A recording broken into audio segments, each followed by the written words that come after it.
The ship was gone in 2 minutes.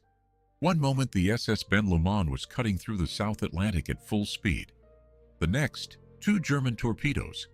A fireball that turned night into noon, and then nothing. Just darkness. Just ocean.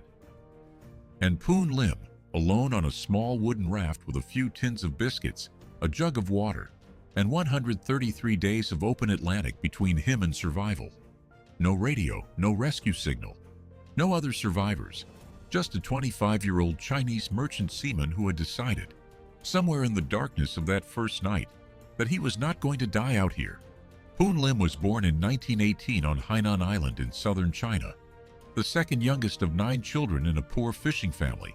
He had grown up on the water. Boats and ocean were as natural to him as breathing. By his early 20s, he had worked his way up through the merchant navy, and in 1942 secured a position as a second steward aboard the SS Ben Lomond, a British merchant vessel operating supply routes across the Atlantic during the height of the Second World War. The Atlantic in 1942 was one of the most dangerous stretches of water on Earth. German U-boats were hunting Allied shipping in coordinated wolf packs, sinking vessels faster than they could be replaced. Every crossing was a calculated risk. The Ben Lomond's crew knew this. They sailed anyway. November 23, 1942. The Ben Lomond was sailing from Cape Town toward Paramaribo in Dutch Guiana when the German submarine U-172 found her. 2 torpedoes. The first hit the engine room. The second sealed the ship's fate. Within 2 minutes, the Ben Lomond was gone. Of the 55 crew members aboard, only 1 would survive. Poon Lim found the raft in the darkness, a standard-issue wooden life raft, 8 feet square, stocked with basic emergency supplies, 2 tins of biscuits, a 20-liter jug of water, some flares, a flashlight, a small bag of sugar lumps, enough to last approximately a month if rationed carefully. He was 750 miles east of the Amazon River. The nearest land was not on the raft's horizon. He pulled himself aboard, lay on his back, and looked up at the stars. 133 days. He just didn't know it yet. The first 2 weeks were about rationing. Poon Lim ate and drank with mathematical precision, a few biscuit crumbs, and carefully measured sips of water spread across each day. He kept himself busy, swam around the raft each morning to stay strong, monitored the sky for weather, watched the ocean for anything useful.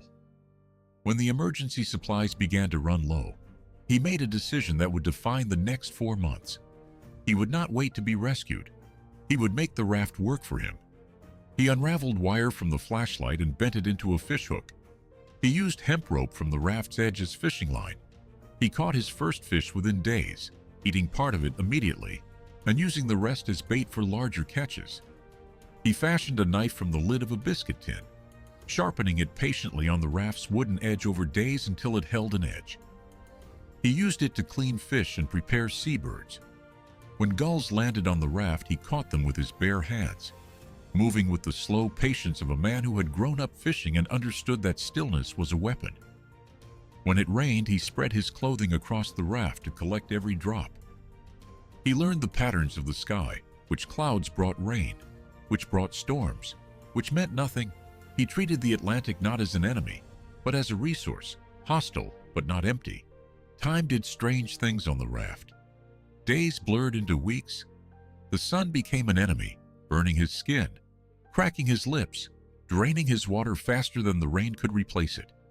His body changed, muscle giving way to a gaunt efficiency, every movement deliberate and conserved.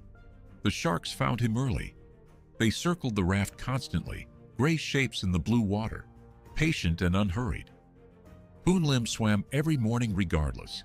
He understood instinctively what many people don't, that sharks respond to weakness and panic more than presence. He moved through the water calmly, consistently, never thrashing. The sharks watched. They kept their distance. When a shark came too close, he used his improvised knife and the last of his patience. He killed at least one, using its blood to attract seabirds, its meat for food, its liver for the high concentration of vitamins that kept his body functioning through months of ocean exposure. The psychological battle was as brutal as the physical one. Poon Lim later described the loneliness as a physical weight. something he could feel pressing on him, especially at night when the ocean was black and the stars were the only indication that a world beyond the raft still existed. He sang to himself, counted days, set daily goals, catch one fish, collect enough water, swim twice around the raft. Small targets that gave each day a shape and a purpose. He told himself that someone who could survive this much ocean had to have been put here for a reason. He was not sure he believed it. He told himself anyway. 3 times Poon Lim saw ships. The first passed close enough that he could make out figures on the deck. He fired his flares, waved his flashlight, shouted into the wind. The ship didn't stop. Either they didn't see him or the risk of stopping in U-boat waters was too great. The ship disappeared over the horizon and the ocean closed around him again like nothing had happened. The second ship turned toward him. He watched it come, the most hope he had felt since the first night. Then it turned away again. Later he would learn that German U-boats had begun using fake distress signals to lure Allied vessels into ambush range. His flares may have looked exactly like a trap. The ship wasn't wrong to leave. That didn't make watching it go any easier. The third ship's crew saw him. He was certain of it. They looked, and they sailed on. Then the storm came. 4 days of the worst weather Poon Lim had experienced on the Atlantic. Waves that lifted the raft vertically before dropping it back down. Rain so heavy it was almost impossible to breathe. Everything he had built, his fishing lines, his water collection system, his carefully preserved supplies, swept away or destroyed. When the storm ended, he sat on the empty raft and looked at what remained. Almost nothing. He had survived the ocean for months. He had been ignored by 3 ships, and now he was starting from nothing again with a body that had been burning its own reserves for weeks.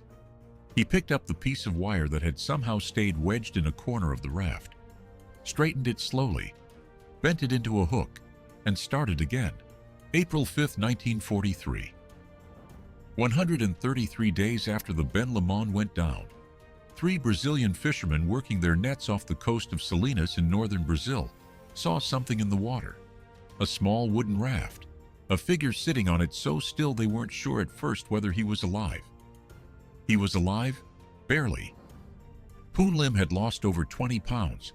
His skin was raw and cracked from months of sun and saltwater exposure. His hands were calloused and scarred from the improvised tools he had made and used and remade. He could barely stand. The fishermen brought him ashore. He was hospitalized immediately in Belém, Brazil. It took 4 weeks of medical care before he was well enough to travel. When the British consul visited him in hospital and asked if he wanted anything, Poon Lim made one request. He wanted a proper meal of Chinese food. He was awarded the British Empire Medal by King George VI, one of the highest civilian honors available. The citation noted his extraordinary resourcefulness, physical endurance, and psychological resilience over 133 days at sea.